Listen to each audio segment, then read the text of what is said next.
Hello guys, हमारा जो आज का वीडियो है वो इस चीज़ पे है कि हम लोग जिस तरीके से एग्ज़ाम में पढ़ते हैं पर क्वेश्चन उस तरीके से नहीं आता है।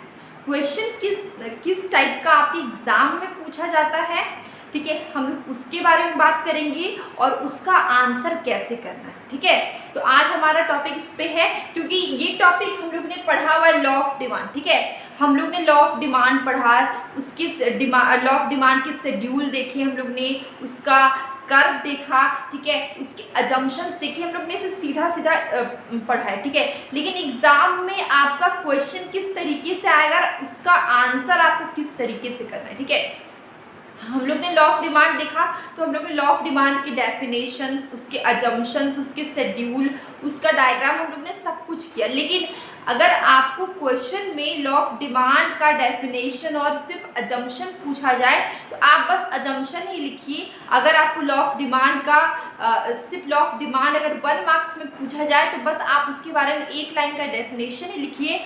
और अगर आप लॉ ऑफ डिमांड आपको पूछा जा रहा है कि आपको शेड्यूल भी बनाना है, डायग्राम भी बनाना है, ठीक है, विथ डायग्राम लिखा हुआ है, तो आपको लॉ ऑफ डिमांड का डेफिनेशन, उसका शेड्यूल, उसका कर्व भी बनाना है। ठीक है, तो इस तरीके से आपको क्वेश्चन को समझना होगा, उसके अकॉर्डिंग आपको आंसर लिखना होगा। ठीक है, तो ये चीज़ इम्पॉर्टेंट थी। और किसी ने कमेंट बॉक्स में लिखा था एक रील वीडियो पे कि क्या लॉ ऑफ डिमांड पे क्या ये आंसर एग्जाम में लिख सकते हैं, तो मैंने उसी पे ये वीडियो बनाया कि लॉ ऑफ, जैसे कि आप देखिए ये क्वेश्चन है, ठीक है, यहाँ पे आपका क्वेश्चन लॉ ऑफ डिमांड मतलब डिमांड चैप्टर से ही है, लेकिन देखिए क्वेश्चन में क्या लिखा है, define market demand, state the law of demand and the assumption behind it. ठीक है, ये आपका क्वेश्चन है। तो देखिए हम लोग ने लॉ ऑफ डिमांड में डिमांड मतलब डिमांड चैप्टर में demand, individual demand, market demand, फिर लॉ ऑफ डिमांड, उसके assumptions, movement along the demand curve, shift in demand curve, हम लोग ने बहुत कुछ पढ़ा। लेकिन एग्जाम में जो पूछा जाएगा आपको उसी का आंसर करना है, पूरा सब कुछ नहीं लिखना है। प्लस इस तरीके का जो क्वेश्चन होता है आपकी या तो 3 मार्क्स में आता है 12th क्लास के एग्जाम, 11th क्लास एग्जाम में, वही 11th क्लास में, ठीक है, 11th में माइक्रो इकोनॉमिक्स में या तो 3 में आएगा या तो फिर आपका 4 में आएगा, 4 मार्क्स में आएगा। ठीक है, तो आपको उसके अकॉर्डिंग आंसर लिखना होगा। जैसे कि यहाँ पे पूछा गया डिफाइन मार्केट डिमांड, तो आपको मार्केट डिमांड, मैंने यहाँ पे डेफिनेशन लिखा, ठीक है, कि market demand refers to the quantity of a commodity that all the consumer are willing and able to buy at each possible price during a given period of time. ठीक है, यहाँ पे मार्केट डिमांड पूछा गया, बस आप उसका definition लिखेंगे। अगर आपको मार्केट डिमांड कर्व पूछा जाता तो आप उसका डेफिनेशन लिखते हैं, साथ में आपको वो कर्व भी बनाना पड़ता।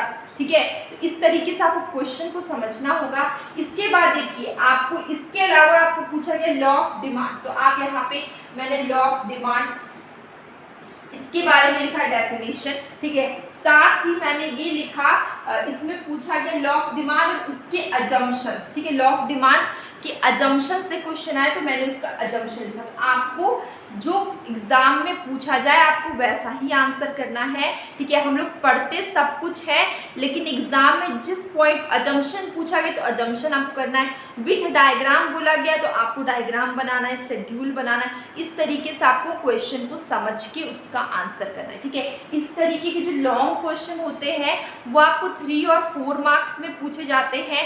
1 मार्क्स में आपको पूछा जाता है, एक क्वेश्चन है उसके 4 ऑप्शन है, ऐसे आपको 10 क्वेश्चन आएंगे एमसीक्यू जो कि 1 मार्क्स के आएंगे। ठीक है, तो एक क्वेश्चन होगा उसमें 10 ऑप्शन ऐसे वाले आते हैं, या तो फिर आपसे सिर्फ पूछा जाएगा what is the law of demand, तो आपको एक लाइन में उसका आंसर लिखना होगा। ठीक है, आपको शेड्यूल डायग्राम नहीं बनाना अगर 1 मार्क्स में आए तो। ठीक है, तो आपका थोड़ा सा डाउट क्लियर हो गया होगा। देखिए ये क्वेश्चन आपको समझ में, मार्केट डिमांड पूछा गया तो हम लोग ने मार्केट डिमांड का यहाँ पे डेफिनेशन लिखा। अब लॉ ऑफ डिमांड बोला गया तो लॉ ऑफ डिमांड मैंने समझाने के लिए ऐसे बताया था कि शेड्यूल याद करने में आपको दिक्कत नहीं होगी और कर्व बनाने में दिक्कत नहीं होगी, इसलिए मैंने आपको समझाने के लिए ट्रिक दिया था कि higher the price lower the demand. ठीक है, ये मैंने आपको समझाने के लिए ट्रिक दिया था कि इससे आपको शेड्यूल और डायग्राम आपको लॉ ऑफ डिमांड का याद रहेगा। Higher the price lower the demand and lower the price higher the demand. ठीक है, तो ये मैंने आपको ये ट्रिक इसलिए दिया है ताकि जब आप शेड्यूल बनाएं, ठीक है, और डायग्राम बनाए तो आपको कोई भी दिक्कत ना आए। प्राइस जैसे कि देखिए यहाँ पे आपका प्राइस है 10, 8, 7, 6 ऐसे प्राइस, ठीक है, प्राइस आपका घट रहा है तो आपका जो क्वांटिटी डिमांड होगा 1, 2, 3, 4, ठीक है। क्वांटिटी डिमांड क्या होगा आपका, यहाँ पे 5 होता, मैंने 6 लिख दिया 5, ठीक है। क्वांटिटी डिमांड क्या होगा आपका बढ़ेगा, देखिए प्राइस आपका घट रहा है तो क्वांटिटी डिमांड क्या होगा आपका बढ़ेगा। तो ये मैंने एग्जांपल के थ्रू आपको समझाने के लिए बताया, पर एग्जाम में आपको अपने शब्दों में ही आंसर लिखना है, ठीक है। आपको कंसेप्ट को पढ़ के ही लिखना है और जो पूछा जाएगा आपको उसके अकॉर्डिंग आंसर करना होगा, ठीक है। तो ये डाउट आपको क्लियर हो गया। ये लॉन्ग आंसर आपको ऐसे करना है। 1 मार्क्स में मैं थोड़ा सा बता, तो ये देखिए यहाँ पे देखिए, अगर आपको लॉ ऑफ डिमांड 1 मार्क्स में पूछा जाएगा तो आपको सिर्फ उसका डेफिनेशन लिखना है। मैंने लिख के बताया है, law of demand state the inverse relationship between price and quantity demand, ठीक है। बहुत सिंपल है, कुछ नहीं करना है। लॉ ऑफ डिमांड मैंने बताया कि मैंने अभी एग्जांपल दिया था प्राइस और क्वांटिटी डिमांड में। प्राइस आपका सपोज 5 है, 6 है, 7 है, 8 है। प्राइस अगर आपका ऐसे करके बढ़ रहा है, क्वांटिटी डिमांड क्या होगा, प्राइस आपका बढ़ेगा, क्वांटिटी डिमांड क्या होगा आपका घटेगा। जैसे कि पहले यहाँ पे एक एग्जांपल,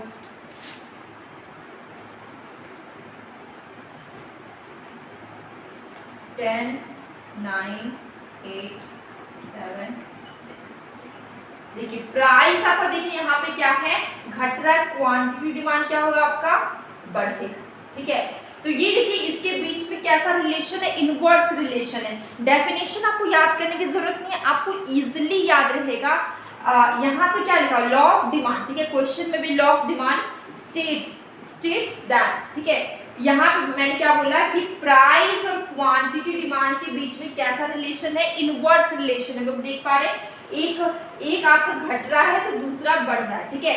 कैसा रिलेशन है, इनवर्स रिलेशन। तो आपको बस inverse relationship between price and quantity demand, ठीक है, हो गया inverse relation between price and quantity demand. बस एक लाइन आपको जोड़ना है, कीपिंग अदर फैक्टर कांस्टेंट, जिसको हम लोग सिटेरियस पेरिबस भी बोलते हैं, ठीक है। तो हो गया इसका डेफिनेशन। इस तरीके से आपको लॉ ऑफ डिमांड आएगा, फिर इसके अलावा चेंज इन डिमांड आएगा, चेंज इन क्वांटिटी डिमांड आएगा, ठीक है। इसी तरह आपको बस डेफिनेशन लिखना है। 1 मार्क्स के लिए आपको सिर्फ डेफिनेशन लिखना है, ठीक है। तो मैंने एक और ले लिया, चेंज इन डिमांड। तो देखिए यहाँ पे मैंने क्या लिखा, when the demand change due to a change in other factor. यहाँ पे डिमांड चेंज हो रहा है, क्यों चेंज हो रहा है, क्योंकि अदर फैक्टर में चेंजेस आ रहा है एट द सेम प्राइस वही है लेकिन अदर फैक्टर में चेंज आ रहा है, इसके कारण क्या हो रहा है, डिमांड चेंज हो रहा है, ठीक है। इसको हम लोग चेंज इन डिमांड बोलते हैं। बस आपको 1 मार्क्स के लिए इतना ही लिखना होगा। तो आई होप आपको समझ में आया होगा कि एग्जाम में आपको कैसे लिखना है, ठीक है, किस टॉपिक को, मतलब इस चैप्टर में लॉ ऑफ डिमांड चैप्टर में मैंने थोड़ा सा बताया कुछ क्वेश्चंस लेके, तो आपको क्लियर हो गया होगा कि एग्जाम में आपको किस तरीके से लिखना है, क्वेश्चन किस तरीके से आएगा, आपको आंसर किस तरीके से करना है, ठीक है। क्वेश्चन जो आया आपको उसके अकॉर्डिंग ही आंसर करना है, ठीक है, एग्जाम में। तो ये वीडियो आई होप आप लोग के लिए थोड़ा भी हेल्पफुल होगा, तो अपने फ्रेंड्स को ज़रूर शेयर करिए। और मैं डेली शॉर्ट वीडियो में क्वेश्चन पूछती हूँ, कभी कभी मैं कंसेप्ट बताती हूँ, ठीक है। छोटा कंसेप्ट, मतलब बहुत छोटा कंसेप्ट में बताती हूँ रील वीडियो में, शॉर्ट वीडियो में, तो आप उससे भी देखिए, आपको काफ़ी हेल्प होगी। अब हम लोग मिलेंगे कल एक न्यू वीडियो में।